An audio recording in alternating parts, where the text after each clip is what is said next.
చూస్తున్నారు కదండి, ఈ పేయ దూడ అయితే మనకైతే ఎదకొచ్చేసిందండి. ఈ లేగ దూడ ఎదకు రావడానికి గల కారణాలు ఏంటంటే అందులో కొన్ని హార్మోన్ ప్రాబ్లమ్స్ ఉంటాయి. అంటే ఇది ఎదకు తరచుగా వస్తూ ఉంది, కానీ సైజు మాత్రం లేదు. అంటే ఏజ్ చిన్నది కాబట్టి సైజు లేదు. సరైన సైజు లేకపోవడం వల్ల దీనికి సీమను ఎక్కించడం కానీ, లేదంటే పోతును ఎక్కించడం కానీ, అంటే అది ఎక్కిస్తారు కదండి, అవి చేయడం లేదు. ఎందుకంటే ఇది కొంచెం సైజు పెరగాలి. అంటే సైజు కొంచెం చిన్నగానే ఉంది, మళ్ళీ ఏజ్ కూడా చిన్నగానే ఉంది. ఏజ్ చిన్నగా ఉన్నా కూడా కొంచెం సైజు ఉంటే మనం ప్రయత్నం అయితే చేసేవారిని. కానీ ఈ సైజు పెరగడానికి కొంచెం ఇప్పుడైతే క్రమక్రమంగా దానాలు కూడా పెడుతూ ఉన్నాము. దానాలు కానీ ఇతర పోషకాల ఆహారాలు కూడా పెడుతూ ఉన్నాము. చూస్తున్నాం కదా, అంటే 1.5 ఇయర్లోనే మనకి అయితే వచ్చేసింది. యాక్చువల్గా అయితే 2 ఇయర్స్ నుండి 2.5 ఇయర్స్ ఆ టైం అయితే మనకు బెటరు. 2 ఇయర్స్ పైన అయితే బెటరు. కానీ అలా రావడానికి ఏంటంటే జీన్స్ ప్రభావం కానీ, వాతావరణం ఆహ్లాదకరంగా ఉండడం కానీ, చుట్టుపక్కల పరిసరాలు అవి కూడా మనకి ఎఫెక్ట్ చూపిస్తాయి. మొన్నటి వరకు కూడా పచ్చిగడ్డి అవైలబుల్గా ఉండేది పొలాల్లో. వివిధ రకాల పచ్చిగడ్డి మేయడం వల్ల కూడా అది కూడా ఎఫెక్ట్గా ఉంటుంది. చూస్తున్నారు ఇప్పుడైతే ప్రస్తుతం అయితే పొలాలు కోయడం వల్ల అయితే మనం ఎక్కువగా, అంటే తక్కువ మోతాదులో పచ్చిగడ్డి, అలాగే ఎక్కువ మోతాదులో అయితే వరిగడ్డి అయితే వేస్తూ ఉన్నాం ఈ దూడలకు. ఈ దూడలు కూడా సేమ్ ఆ లేగ దూడ ఆ టైంలోనే పుట్టిన దూడలు. చూస్తున్నారు కదా, ఇవి మాత్రం ఎదుకు రాలేదండి. ఇవి గేదె దూడలు, అది ఆవు దూడ. చూస్తున్నారండి, ఇవి ఇంచుమించుగా వర్షాకాలం అంటే ఇంకొక 6 నెలల్లో, అంటే జూన్ ఆ టైంలో అయితే మనకు హీట్కి వచ్చే అవకాశం ఉంటుంది. ఆ టైంలో మనము ఆ జూన్ నుండి మనం టైం చేసామనుకోండి, అంటే అవి సీమను ఎక్కించడం కానీ, పోతు బారించడం కానీ, అలా దున్నపోతు బారించడం కానీ అలా చేసామనుకోండి, జూన్ ఆ టైం నుండి జూన్, జూలై, ఆగస్ట్, సెప్టెంబర్ ఈ 3-4 మాసాల్లో అయితే అది కన్ఫర్మ్ అయ్యే అవకాశం ఉంటుంది ఈ దూడలకు. ప్రస్తుతం మేము మార్కెట్లో అయితే వెళ్ళామండి. మార్కెట్లోకి వెళ్తే ఈ దూడలకైతే మనకు 30,000 అయితే చెప్తా ఉన్నారు. మేము అప్పుడు 6,000కో దూడ తెచ్చాము. ఇలాంటి సైజు దూడను, అంటే అప్పుడు చిన్నగా ఉన్న ఒక 6 మాసాల క్రితం అయితే మేము 6,000 తెచ్చాము ఈ దూడలు.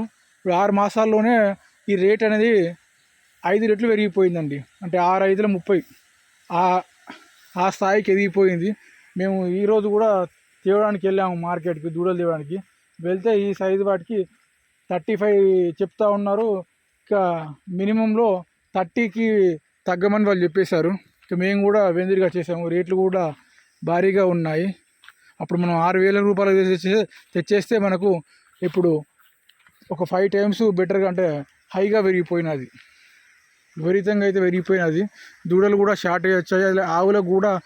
ఆవులకు కానీ గేదెలకు కానీ లక్షల్లో ఉన్నాయండి. 1,20,000 ఆ రేట్లో ఉన్నాయి.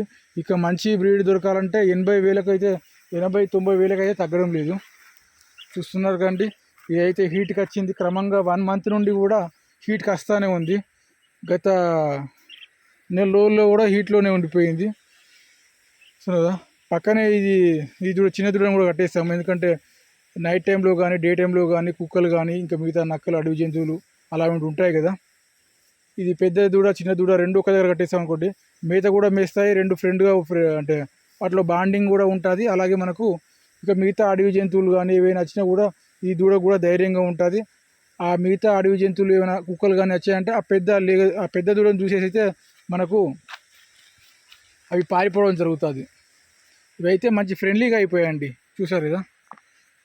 అలాగే మన ఫామ్లో ఉన్న మిగతా ఆవులు మొన్న ఒకటి పుట్టింది కదా దూడ, పేయ దూడ, మీకు చూపించాను ఆల్రెడీ.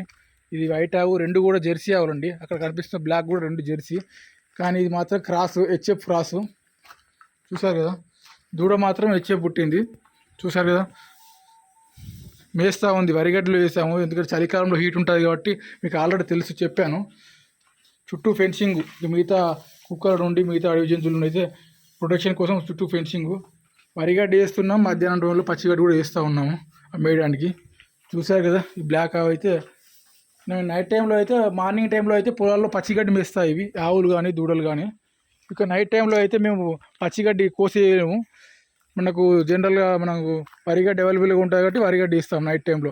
ఎప్పుడు కూడా పూర్తిగా పచ్చిగడ్డి ఇస్తే కూడా వాడికి డైజెషన్ ఇష్యూస్, ప్రాబ్లమ్స్ వస్తాయి.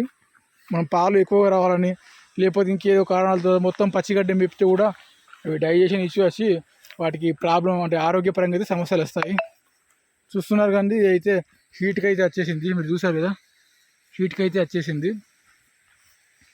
అంటే హీటు కొన్ని ప్రాంతాల్లో ఏదో అంటారు, ఏదో వచ్చిందంటారు, హీట్ అంటారు, తెలుగు, ఇంగ్లీషు, మిగతా భాషలు, యాసలను బట్టి ఒక్కో ప్రాంతంలో ఒక్కో విధంగా అంటూ ఉంటారు. ఇప్పటికే వీడియో చాలా లెంత్ అయిందండి. వీడియో చూసిన ప్రతి ఒక్కరికి కూడా ధన్యవాదాలు. మరొక వీడియోతో మళ్ళీ కలుద్దాం. బాయ్.